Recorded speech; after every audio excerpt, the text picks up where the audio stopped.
Bismillahirrahmanirrahim. Assalamualaikum warahmatullahi wabarakatuh. Alhamdulillah, hamdan wa syukran lillah, salatan wa salaman ala rasulillah, balaghar risalah wa addal amanah wa nasahal ummah wa jahada fillahi haqqa jihadi. Bersyukur kita kepada Allah dengan mengucapkan alhamdulillah. Semoga segala aktivitas kita bernilai ibadah, mendatangkan berkah, memudahkan kita menuju husnul khotimah, dan menjadi wasilah kita untuk masuk ke dalam jannah. Bersalawat kita kepada Rasulullah sallallahu alaihi wasallam dengan mengucapkan Allahumma shalli ala Muhammad wa ala ali Muhammad. Pemirsa yang semoga dirahmati Allah Subhanahu wa taala, kurang dari sebulan kita akan menyambut tamu yang penuh dengan keagungan, tamu yang dinantikan oleh orang-orang yang beriman. Karena tamu inilah yang akan mendatangkan keistimewaan, kemuliaan, bahkan derajat tertinggi berupa ketakwaan di sisi Allah Subhanahu wa taala. Dan tamu tersebut adalah bulan Ramadan.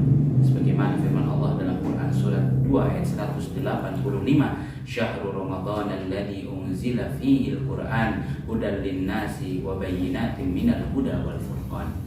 Bulan di mana di dalamnya diturunkan petunjuk kehidupan, yaitu Al-Quran.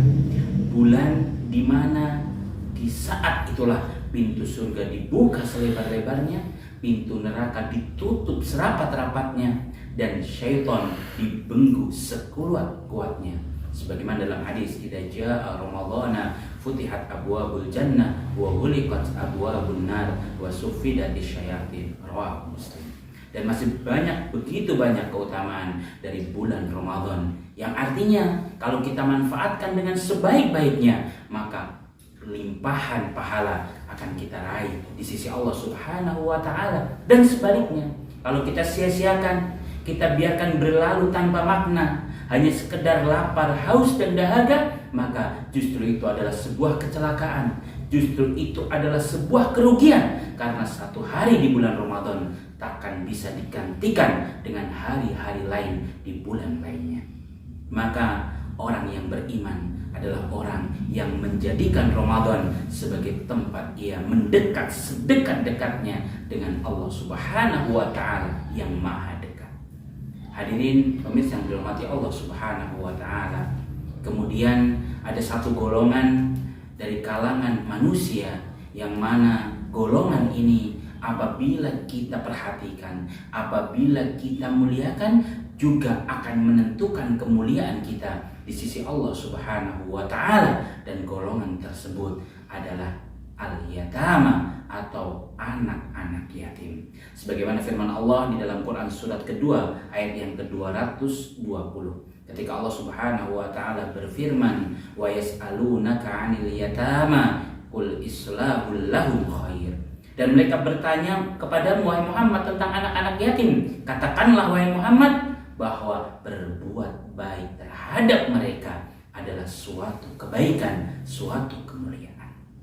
Maka di ayat yang ke-215 Allah Subhanahu wa taala memberikan urutan bagaimana infak di jalan Allah Subhanahu wa taala. Wa yas'alunaka madza yunfiqun. Maka urutannya adalah qul ma anfaqtum min khairin falil walidaini wal aqrabina wal yatama.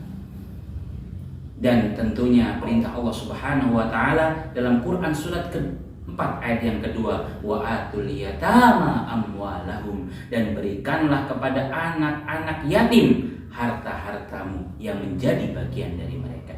Artinya apa? Begitu banyak kemuliaan bagi orang-orang yang dekat dengan anak-anak yatim. Sampai sang Rasul tercinta memberikan sebuah gambaran yang luar biasa dalam hadisnya, ana wa kafil yatim kahataini fil jannah wa asyara bi usbu'aihi as-sababah wal wusta.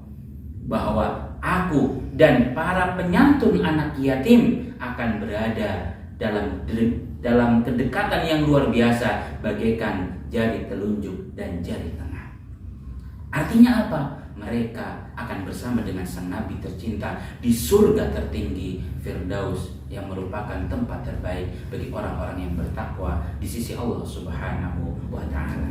Maka orang yang beriman yang cerdas akan punya andil terhadap anak yatim, baik tenaganya, baik pikirannya, baik waktunya maupun hartanya. Dan sebaliknya, orang-orang yang jahil, orang-orang yang rugi adalah mereka yang sepanjang hidupnya tidak punya andil terhadap anak-anak yatim.